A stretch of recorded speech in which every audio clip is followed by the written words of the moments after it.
했어요.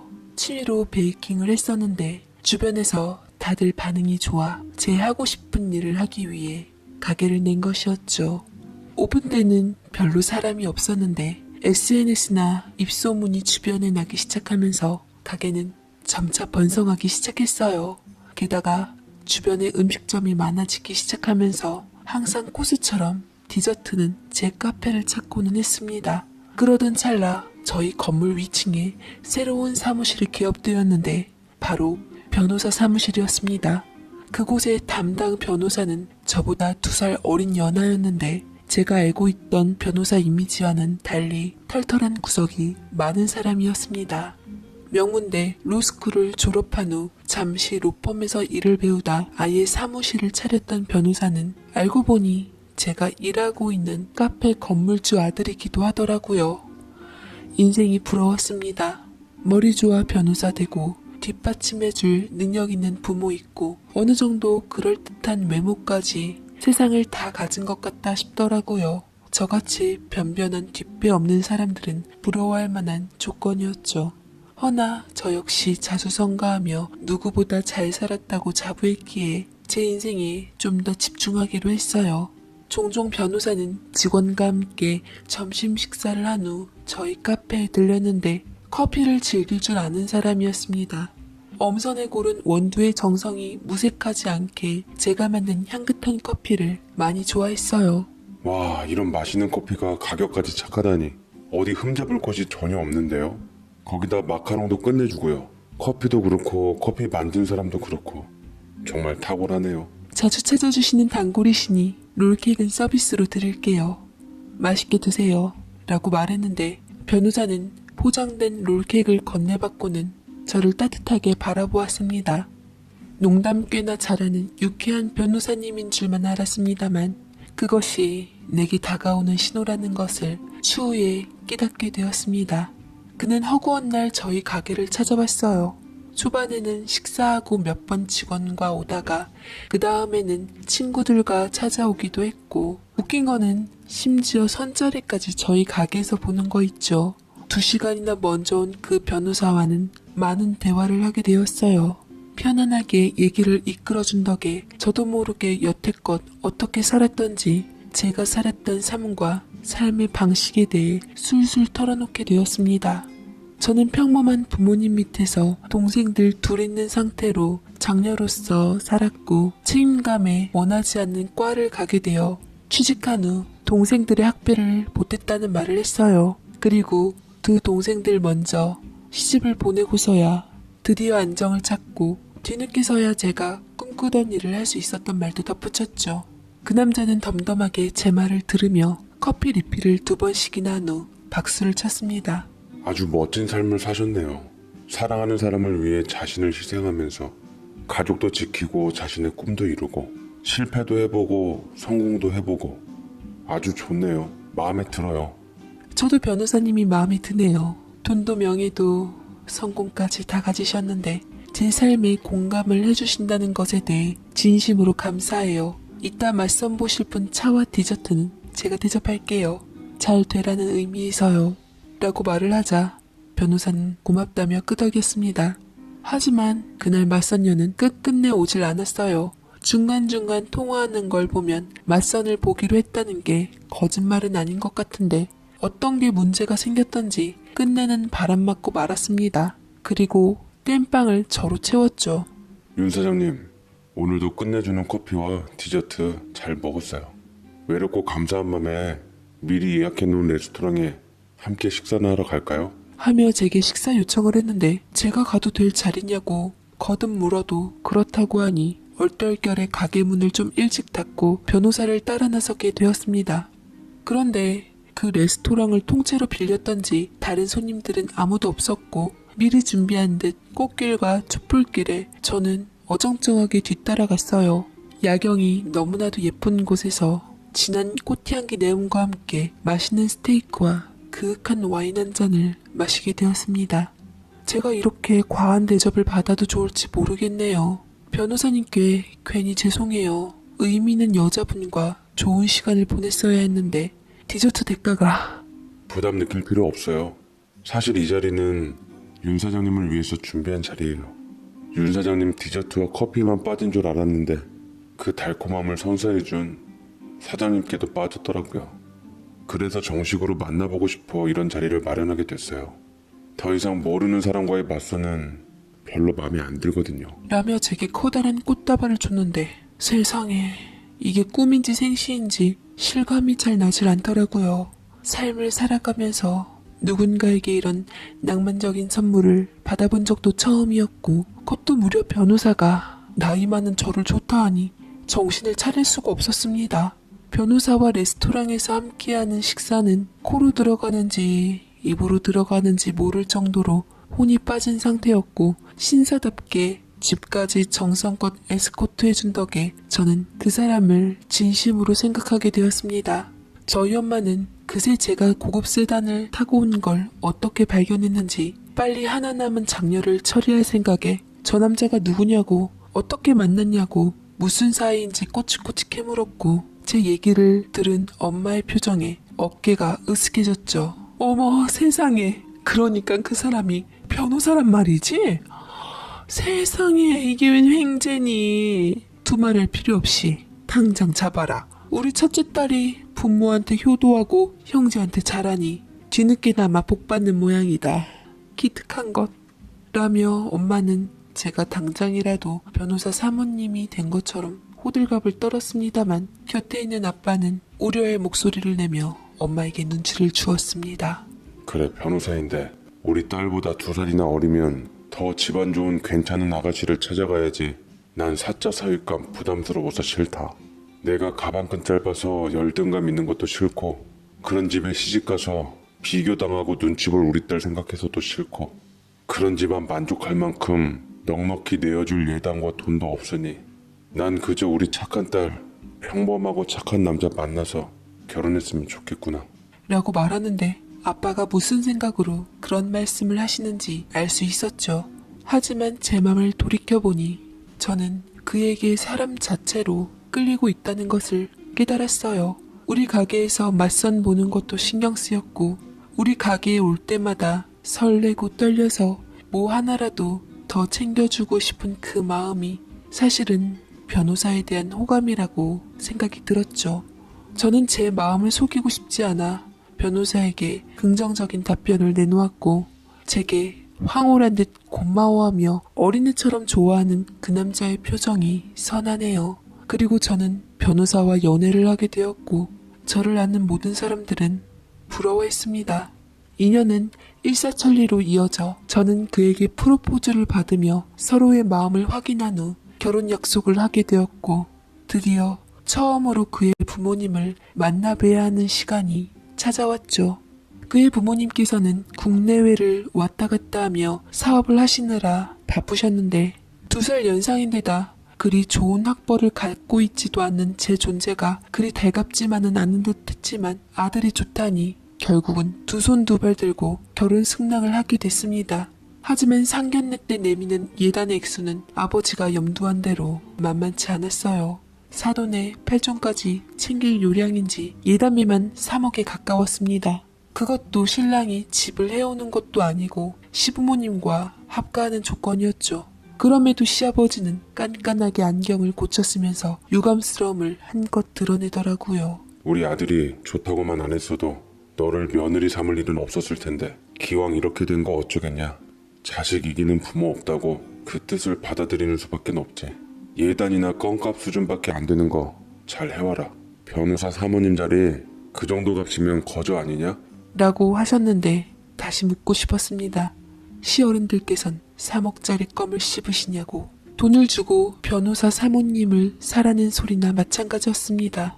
돈만 많았지 고학력자의 학벌이 무색하게도 천박하게 짝이 없는 마인드였습니다. 저 시집 가는 걸로 인해 부모님께 패기치고 싶지 않았건만 시댁 양반들이 상견례장에서 단도직입적으로 말하는 통에 저희 부모님 역시 저와 함께 고민에 빠지게 됐습니다. 엄마 아빠는 각각 영혼을 끌어모아 4천만 원, 5천만 원을 어렵사리 마련해서 제게 내밀었는데 동생들 돈까지 다 합친 돈이었어요. 모아놓은 돈과 가게를 판다고 한들 1억 정도가 최선이었기에 저는 예비 신랑에게 말해 겨우겨우 2억으로 예단을 맞추려고 사정을 봐달라 했지만 시아버지께서는 그 소리를 듣자마자 제게 쪼르르 전화를 하셨습니다. 너 지금 이게 뭐 하는 짓이냐? 시장에서 돈 몇 푼 깎는 것도 아니고 예단을 깎는 법이 어딨어? 분만할 거 없이 3억은 못 맞춰오면 우리도 더 이상 양보 못한다. 알겠냐? 안 되겠다 싶어 양가에다 엄포가 아닌 진심으로 결혼 안 하겠다고 엎어버리려 했지만 부모님께서는 그래도 네 나이에 어딜 가서 변호사를 만나냐며 무조건 참고 맞춰줘라 하는 통에 응할 수밖에 없었죠. 카드 대출, 보험 대출 다 끌어다 써도 2억 5천만 원이 이빠이였고 끝내는 신랑이 5천만 원을 몰래 준 것까지 보태 간신히 3억 원을 예단 봉투에 넣어드렸습니다. 3억 원을 받고도 여전히 예단을 깎으려 한 불충한 며느리 대우밖에 받질 못했지만 그나마 든든한 신랑을 믿고 꿋꿋하게 가기로 했습니다. 저희는 남부럽지 않는 연예인이나 할 법한 호텔 결혼식에서 식을 올렸고 시댁은 그것 모두를 제 빚으로 달아났죠. 예비씨 부모님과 합가를 하게 되었는데 시어머니는 얘기해보니 생각보다는 괜찮다고 생각이 들었습니다. 아니에요. 그렇게 믿고 싶었지요. 100평대 신혼집에 입성한 첫날 저를 방으로 부르시며 집안 이곳저곳을 소개시켜주고는 좋은 말로 타이르시며 서류를 내미셨습니다. 어차피 우리 집안 식구 된 거 잘 지내보자꾸나. 대신 한 가지만 약속해다오. 혼인신고는 좀 늦게 하고 애기 또한 조금만 이따 갈 거라. 안 가져도 상관없고. 요새는 애 없어도 부부끼리 잘만 살자니? 준석이 형들도 애 하나씩들 밖에 없어. 우린 손주 욕심도 없고 그저 니들만 잘 살면 된다. 너 가뜩이나 나이 많아서 노산인데 이런 걸로 스트레스 받게 하고 싶지도 않아. 저는 그때까지만 해도 시어머니가 저를 배려해 주시는 줄만 알았습니다. 제가 비록 시집은 늦게 가서 노산이긴 하지만 그래도 힘 닿는 대로 꼭 낳고 싶어요. 애가 있어야 부부 사이도 돈독하고 좋죠. 제가 준석 씨를 사랑하는 만큼 그의 아이를 소중하게 낳아 기르고 싶어요. 하자 갑자기 시어머니께선 표정이 싹 굳어졌지만 그래도 애써 좋은 말로 달래고는 제게 서류를 찬찬히 읽어보도록 했습니다. 서류 내용 또한 시어머니가 말한 대로 절대 결혼하고 3년은 아이를 갖지 말라고 써있는데 만약 약속을 어긴다면 이의 손해배상인 2억 원을 청구한다는 것이었어요. 기가 막히더라고요. 왜 이렇게까지 해야 하냐고 물었더니만 용한 무당집이 있는데 신랑이랑 제 궁합이 3년 내에는 애를 안 갖는 게 좋다고 했다 합니다. 시부모님의 핑계 같은 질책에 결국 저는 신혼 초부터 갈등을 빚고 싶지 않아 사인을 하게 되었고 껄쩍지근한 신혼생활을 시작하게 되었습니다. 한 가지 다행인 건 신랑이 계약서 내용을 알게 돼서 그래도 혼인신고는 해야 하지 않겠냐며 우기는 통에 겨우 혼인신고는 하게 되었습니다. 남편과 가족으로 엮일 순 있었으나 무늬만 가족일 뿐 저는 그곳에서 생활하며 가사 도우미 신분과 크게 차이가 없었습니다. 남편은 삼형제 중 막내였고 위로 두 형이 있었는데 하나는 교수, 하나는 검사였어요. 제 형님 되시는 분들도 다들 빵빵한 집안이셨죠. 손익 형님 두 분은 친한 듯 서로 웃으며 말을 섞었지만 제게는 타인인 듯 꼬박꼬박 존대를 쓰며 확실하게 선을 그었습니다. 동서라고도 안 하고 은영이라는 제 이름을 붙이더군요. 은영씨, 과일 좀 더 가져다 주겠어요? 창틀에 먼지가 좀 보이네요. 혼자 하시는 것도 아니고 두 분이서 이제 함께 부모님 댁 지키시는데 청결하고 깨끗하게 관리 좀 부탁해요. 라며 한껏 고상 떨고 얘기하는데 처음에는 네네하며 웃고는 형님 말씀 놓으시라고 했지만 물과 기름처럼 저를 철저하게 분리하며 차별했습니다. 남편의 형님들 역시 제게 재수씨라는 호칭 대신 저기요 여기요 그러는데 이게 뭐 하자는 건지 모르겠더라고요. 듣다 못한 신랑은 그걸로 인해 제 편을 들어주다가 형제끼리 싸움이 나버렸고 시아버지는 크게 소리 지르며 모든 것을 제 탓으로 넘겼더랬죠. 이래서 사람 하나 잘 들어와야 하는 법이다. 큰 소리 날 것도 없고 우애좋던 형제들이 왜 너 하나 때문에 이렇게 분란 속에 휘말려야 하냐? 너로 인해서 한 번만 더 이런 일이 일어나면 짐 싸갖고 당장 나가거라. 라고 하시는데 너무 기가 막히고 어이가 없어서 저도 모르게 반박하다가 이번에는 남편하고도 크게 싸움을 하고 말았습니다. 남편은 시부모님께 제 입장을 말하는 게 대드는 것처럼 느껴졌는지 저를 끌고 와서는 그냥 너는 내내 하면 될 것이지. 내가 웬만하면 네 편 다 들어줬잖아. 혼인신고도 하게 해주고 너 무시하는 우리 형들 형수님 적으로 세우면서까지 네 편 들어줬는데 그렇게 꼭 우리 부모님 빈정상하게 만들어야 돼? 가뜩이나 너 마음에 안 들어 하시는 부모님 때문에 나도 노력하고 있는데 네가 이렇게 나오면 나도 널 지킬 수가 없어. 바깥일하는 사람 편안하게 해줘야지. 왜 내가 집에 올 때마다 너 때문에 바늘방석이 되어야 하냐고 진짜. 라고 구구절절 자신이 여태 느꼈던 얘기를 해주는데 저는 심장이 무너지는 줄만 알았습니다. 시부모님이나 형제들이나 구박받고 무시당하는 것은 다 참을 수 있었지만 제 정신적 지주나 다름없는 신랑이 이렇게 나오는데 맥이 탁 풀려버리고야 말았죠. 거기다가 동정하듯 혼인신고도 하게 해주고 바늘방석에 있다는 말이 귓전에 맴돌았습니다. 너무 속상해서 당신이 어떻게 그렇게 말할 수 있냐고 바닥에 주저앉아서 울자 그는 내 남편은 저를 한참 보고 있다가 저를 방 안에 혼자 놔둔 채 나가버렸습니다. 남편이 밖에서 뭐라고 부모 형제를 잘 달래줬는지 험악했던 가족 분위기는 하하호호 화기애애한 느낌이 되었고 저를 두고 모두 나가버려 다음날까지도 들어오질 않았습니다. 제가 식구들한테 이런 취급을 당하다 보니 가사 도우미도 저를 무시하며 자신의 일을 저한테 떠넘기거나 뭔가 문제가 발생하면 제 탓을 했습니다. 이거 뭐 물건 하나 잘못 들어와서 일하는 사람에게도 트집을 당하다니. 볼장 다 봤지. 이래서 내가 혹시 몰라서 혼인신고도 애도 나중에 가지라고 한 건데. 참 인생 공부 한번 더럽게 한다. 라며 시아버지는 남편의 경솔함을 지적했어요. 그럴 때마다 남편은 처음에 불편해하더니만 그런 말이 점차 익숙해지고 한숨을 쉬고는 짐짓 후회하는 얼굴을 했습니다. 점점 집안 식구들하고 등을 지게 되었고 그들에게 전 투명 인간이나 다름없었어요. 그 상황을 모면하면 할수록 저는 궁지에 빠지게 되었고 남편하고는 멀어졌습니다. 부부 사이를 회복하려고 동생의 조언을 받으며 이런저런 것들을 시도했지만 남편에게는 늙은 여자가 창피한 줄도 천박하게 행동한다며 면박이나 받을 뿐이었죠. 그렇다고 3억씩이나 들인 결혼을 업고 부모님 가슴에 대못 박을 용기도 없었습니다. 외로이 혼자 하루바루 지쳐가고 있을 무렵 하루는 가사 도우미 아줌마와 제가 장을 봐오고 집에 들어선 일이 있었어요. 물건을 끙끙대며 가져왔는데 현관에 남편의 신발과 낯선 여자 신발이 있었습니다. 여자 신발이 딱 봐도 보통 비싸 보이는 게 아닌 것 같았어요.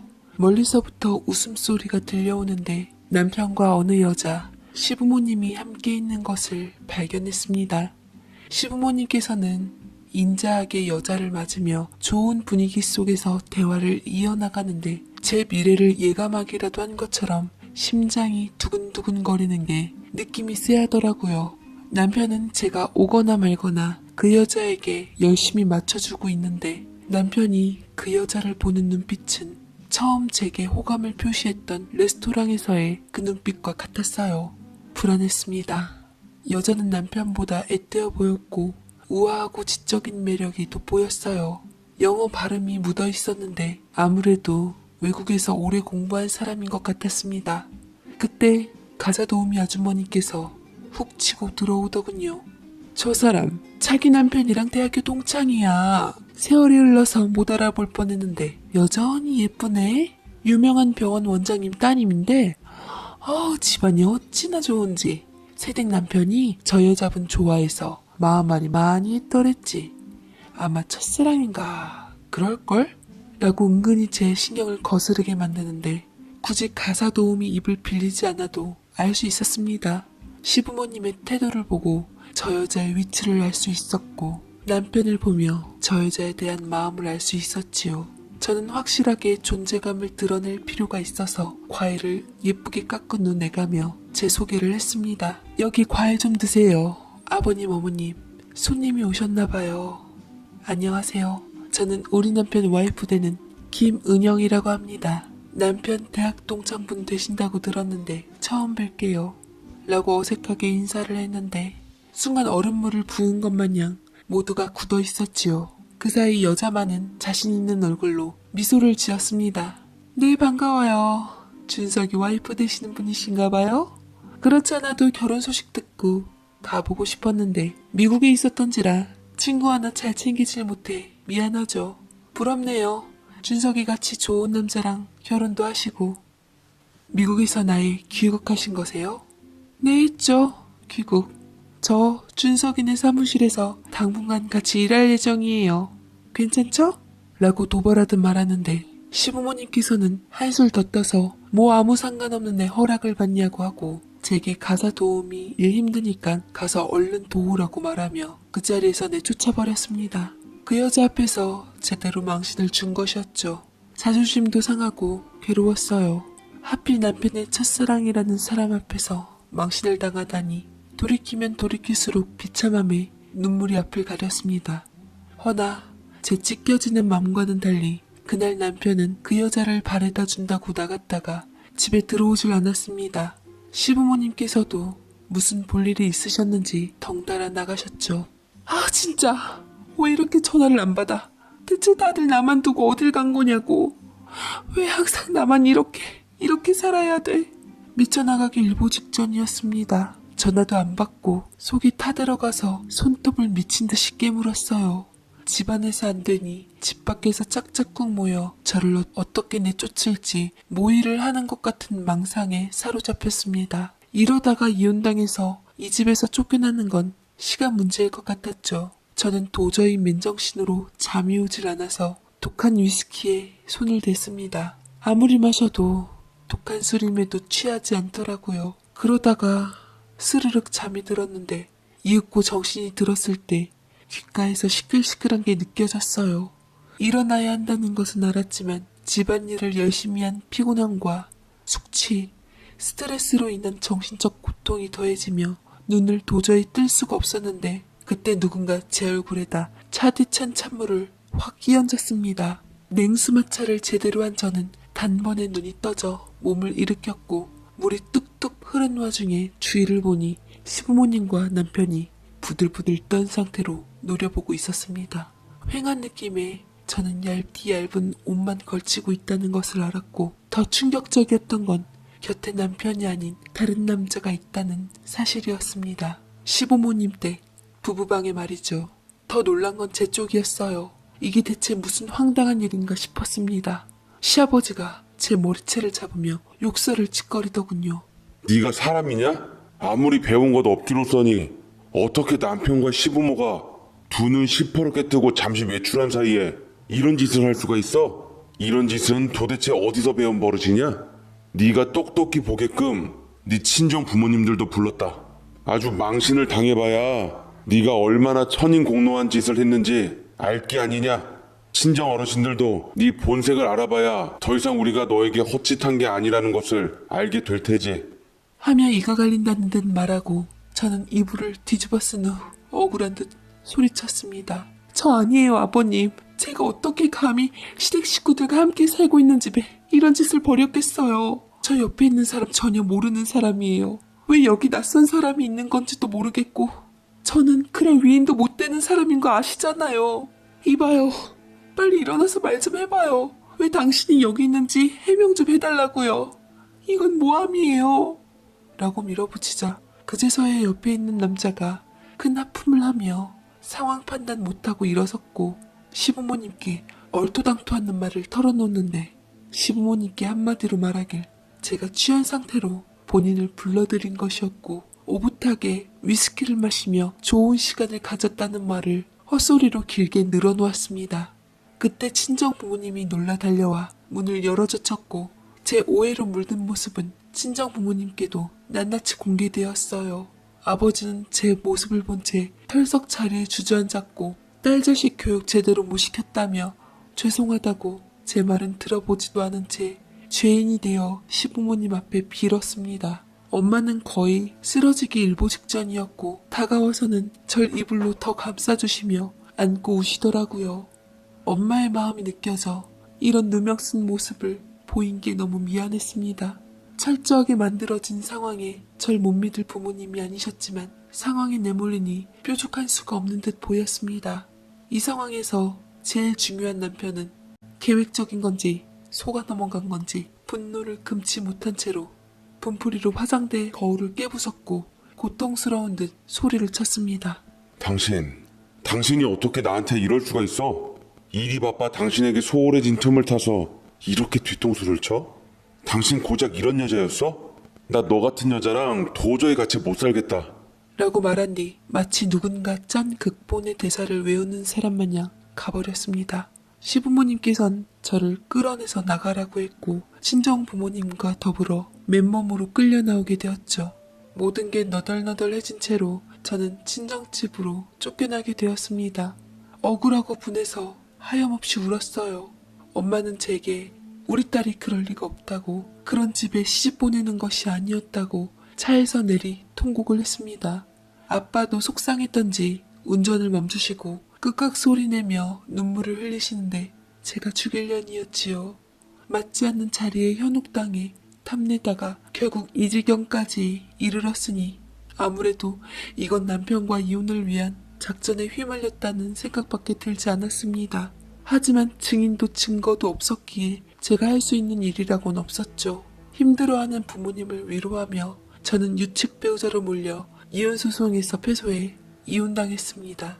변호사이니 법에 관해선 도사였고 어찌나 교묘하게 잘 이용했던지 예단으로 진 빚도 위자료도 상당 부분 돈으로 내야 했지만 돈이 없어 줄 수가 없자 재산 압류를 시도해 사람을 극단적으로 몰고 갔습니다. 네, 그래서 없는 재산마저 탈탈 털렸습니다.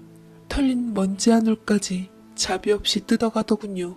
그렇게 저는 이혼한 후 팬이 되어 하루하루 힘들게 가족과 정신적 고통 속에서 살았습니다. 시간이 어떻게 흐르는지조차 몰랐고 그저 숨이 붙어 있으니까 살았어요. 언제 끼니를 먹었는지 배고픔마저 느껴지지 않아 제 몸은 앙상하게 말라갔습니다.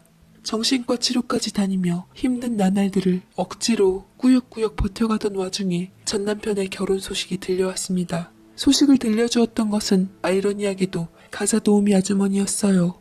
생활하며 미운 정이 들었던지 혀까지 차며 제 신세에 대해 대신 한탄해 주시더군요. 이제와 하는 얘기지만 이혼하길 100번 1000번 잘했어. 내가 그 집안에서 비록 돈 받고 일하지만 그 사람들 아주 몹쓸 사람들이야. 겉다르고 속다르고 사람 무시하고 갖고 놀고 내 볼 때는 아주 자기를 쫓아내려고 작정한 거야. 순순히 이혼 안 해줄 것 같으니까 먼저 선수를 친 거지. 그 집 아들 그때 대학 동창인 재혼한다더라. 인생 공부 제대로 한 셈 치고 새댁도 털고 일어나서 보란듯 행복하게 잘 살아야지. 그게 바로 복수인 거야. 자기가 얼마나 그 집에서 애쓰며 살았는지 알기 때문에 내가 이런 말도 해주는 거야. 기운내. 저는 참담한 기분에 전화를 끊고 가슴을 쥐어뜯고 오열했습니다. 어떻게든 되갚아주고 싶었지만 돈도 없고 백도 없고 힘도 없는 내가 무슨 일을 지내게 나갈 수가 있을까요? 소송도 돈이 있어야 하는 법인데 무일푼으로 힘들게 꾸역꾸역 살아가고 있는 저는 어찌할 수가 없었습니다. 가사 도우미 말 맞다나 그저 다 털고 일어나 제대로 정신 박힌 채 새 인생 사는 것이 제가 현재로서 할 수 있는 일이었죠. 저는 보란듯 억지로 일어나서 다시 살기 위해 마음의 문을 열고 밖으로 나왔습니다. 아무 회사나 취직해 다시 경제활동도 하고 제 삶을 되찾기 위해 갖은 노력을 다했어요. 우울한 기분을 덜기 위해 산책도 했으며 안 넘어가던 식사도 잘하려고 했죠. 누구 좋으라고 요 모양 요 꼴로 지내나 싶어 이악 물고 바짝 정신 챙겼습니다. 부모님께서는 제가 음지에서 양지로 나온 것만으로도 기뻐하시며 장하다라고 했습니다. 사회에 발을 들이니 조금씩 기운을 얻으며 원래의 저로 돌아갈 수 있을 것 같았지만 사람을 완전하게 믿을 수 없었던지라 대인기피증이 생기고야 말았어요. 병원을 찾으니 치료하는 데 시간이 오래 걸린다고 열심히 노력하라는 말로 절 응원해 주셨습니다. 그렇게 2년여의 세월을 보내고 일에 매달리며 지나는 과거를 잊으려 할 때 제게 모르는 번호로 전화가 왔어요. 광고 전화인 줄 알고 안 받다가 하도 끈덕지게 와서 결국 받았는데 그 주인공은 바로 안녕하세요. 저 정희수라고 해요. 당신 옛 남편 준석이의 현재 와이프이기도 하죠. 잘 지내셨어요? 라고 말을 하는데 숨이 꾹 막혀오면서 어지러움에 쓰러질 듯해 의자에 기댔습니다. 그쪽 집안만 생각하면 치가 떨리더라고요. 저는 침을 꼴깍 삼킨 채 무슨 일로 제게 전화했냐고 참을성을 10분 발휘해 말했습니다. 그 여자는 잠시 뜸을 들이다가 제게 할 말이 있으니 만나고 싶다고 했습니다. 오냐, 어디 뻔뻔한 게 무슨 말을 하나 보자 악에 받친 상태로 약속 시간과 장소를 정했고 그 여자는 염치도 없이 제가 있는 곳까지 찾아왔습니다. 꼬라지 후진 제 모습을 보더니 안타까운 얼굴을 하며 우습게도 두툼한 서류 봉투를 건네고는 생각지도 못한 제안을 꺼냈습니다. 이 서류 봉투에 있는 것들, 당신이 2년 전에 준석이 집안에서 억울하게 쫓겨난 증거들을 담은 거예요. 나랑 결혼시키기 위해 당신 쫓아내려고 얼마나 후진 짓들을 많이 했던지. 하루아침에 이혼했다 해서 뭔가 있다고는 했는데 뒤늦게 찾아보고는 깜짝 놀랐다니깐요. 이걸로 당신이 잃어버린 명예, 돈 다 되찾을 수 있게 됐어요. 억울하게 쫓겨났으니 이혼취소 소송도 반드시 하도록 해요. 당신이 이기도록 내가 미리 다 손 써놓을게요. 라며 갑자기 제 편을 들어주고는 법을 통해 억울함을 풀라 하고 손을 써주겠다고 하는데 참 지나가던 개가 웃을 일이었죠. 나를 사지로 몰아넣는데 동참한 여자가 몇 년 동안 무슨 심경의 변화를 겪었던지 아니 무슨 꿍꿍이인지 의심부터 가는 건 당연지사였습니다. 제가 결정적인 증거를 앞에 두고도 선뜻 대답을 하지 않은 채 경계태세를 풀지 않자 이해한다는 듯 뜸을 들이고는 저를 도와주는 이유를 실토하더군요. 준석이가 당신에 대한 마음이 식었듯 나도 준석이에 대한 마음이 식은 것뿐이에요. 나이에 밀려 부모님 등싸 아래 시집을 가긴 했는데 제가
진짜로 결혼하고 싶은 사람은 따로 있었거든요.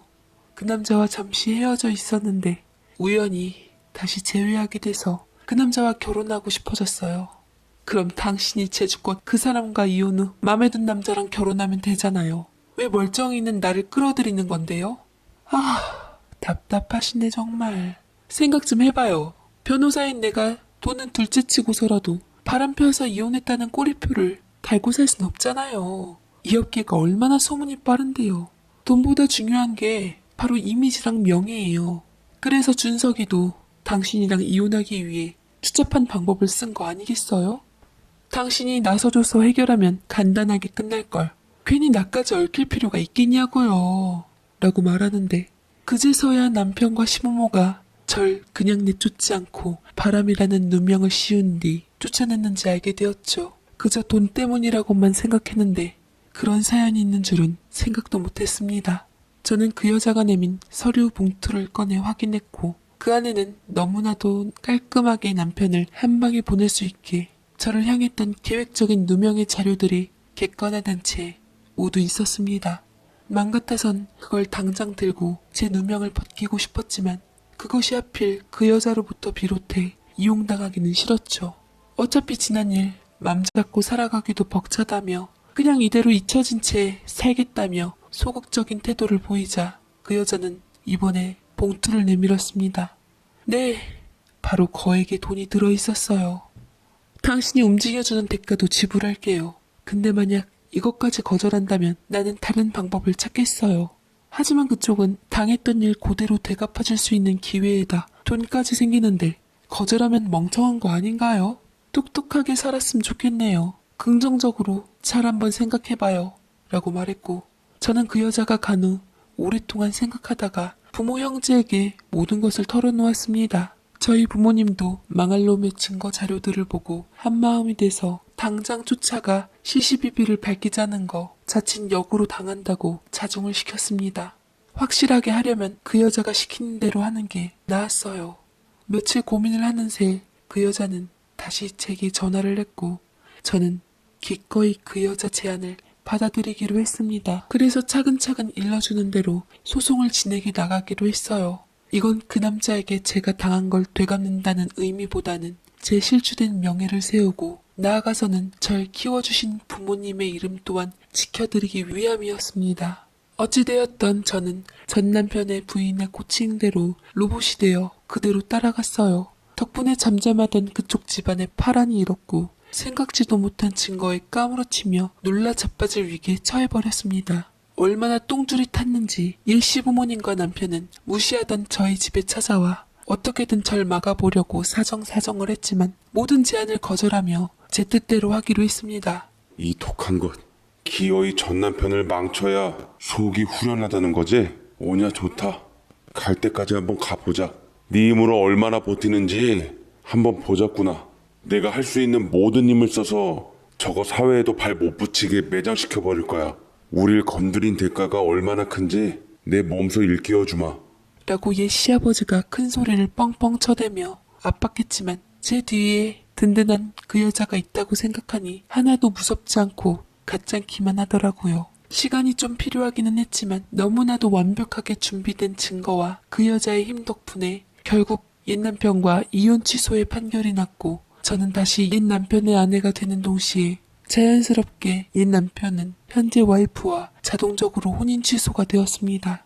불가능하다고 생각했던 모든 것들이 돈과 권력 아래서 너무나 쉽게 해결되니 허탈감도 들었지만 통쾌함이 앞서더라고요. 그 여자 역시 더불어 알턴이 빠진 것 마냥 시원해 보였습니다. 들뜬 듯 행복한 음성을 들려주는 전화 목소리가 아직도 기억에 선합니다. 수고했어요. 당신 덕분에 드디어 원했던 혼인 취소 판결을 받아냈어요.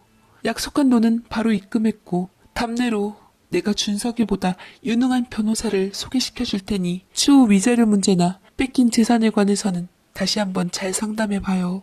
그리고 내가 할 소린 아닌 것 같긴 하지만 더 이상 나약하게 살지도 말고 누군가에게 당하지 말고 살길 바래요. 덕분에 나도 죄책감 덜고 새 삶을 시작할 수 있을 것 같네요. 라는데 저는 고맙다는 말 대신 그 치대리랑 똑같은 것들 주제에 깝치지 말라고 전화를 끊었습니다. 어떻게 보면 이 여자는 옛 남편보다 더 고단수이고 뼛속까지 나쁜 년인지도 모른다는 생각이 들었죠. 이 많던 증거들을 상세하게 찾고 갖고 있는 걸 보면 제가 쫓겨난 건 어쩜 이 여자가 다 계획한 건지도 모른다는 생각이 들어 더욱더 조심하려 했습니다. 그런 줄도 모르고 법원 앞에서 정신을 못 차리던 전 남편의 얼굴이 아직도 기억이 나네요. 시부모님들은 본인들이 꾸민 짓이면서 도리어 죄를 밝혔다고 나 너 같은 거 우리 며느리로 절대로 못 온다며 생전 알아듣지도 못할 욕설들을 하며 목이 쉬도록 악을 치는데 저는 대표로 남편의 뺨을 후려치며 일깨워줬습니다. 세상에 사람 밑에 사람 없고 사람 위에 사람 없는 법이야. 나쁜 사람들 같으니 차라리 정정당당하게 이혼을 요구하지. 니들 이익을 위해 철저하게 사람을 이용하고 이딴 식으로 수작을 부려 내쫓아? 아주 꽃이다 나쁜 인간들. 당신들 껌값인 내 예단부터 다 내놓으시지. 재산 압류한 것도 돌려놓고 나와 우리 부모님께 제대로 사과하기 전까지는 법적으로 나랑 영원히 이혼은 없는 거야. 평생 그렇게 나랑 묶여 언제까지나 잘 살아보자고 하며 뒤늦게 아들을 잡아 공격했고 그들은 원통하고 분한 듯 뒤로 넘어가기에 이르렀습니다. 이미 돌이키기엔 늦어 있었죠. 부모님과 함께 집에 돌아오며 몇 년 만에 처음으로 삼겹살 파티를 하고 웃음을 지어 보였습니다. 저는 몇 개월 후 법적인 조치로 껌값 예단이며 뺏긴 재산 압류 등 다 돌려받았고 비록 끝끝내 그들에게 사과는 못 받았지만 제 이름이 지긋지긋하고 소름 돋는 집구석에 틀어박히는 게 싫어 돈 많이 받고 이혼해 주었습니다. 그깟 말뿐인 사과보단 돈 많으면 땡큐죠 뭐. 덕분에 저희는 돈을 많이 벌게 되어서 그 전에 집보다 더 크고 좋은 동네 집으로 이사 가게 되었고 저도 원래 갖고 있었던 제 카페를 다시 차리게 되었습니다. 결혼에 크게 데인 뒤 부모님 건강 살피며 살아가고 저는 아직도 병원에서 약을 타다 먹지만 예전에 비해 좋아진 것은 사실이네요.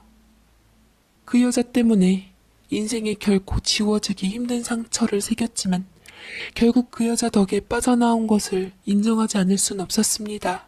지난 힘들었던 일들이 아직도 잔상처럼 남아 저를 악몽에 시달리게 하지만 저는 무너지지 않고 다시 일어설 수 있을 거라 생각합니다. 누구보다 저를 아껴주고 사랑해주는 제 가족들이 있으니 저는 그걸로 위안을 얻고 새겨진 상처를 치료하며 살고 있네요. 누구보다 당당하게 홀로 서기에 성공하며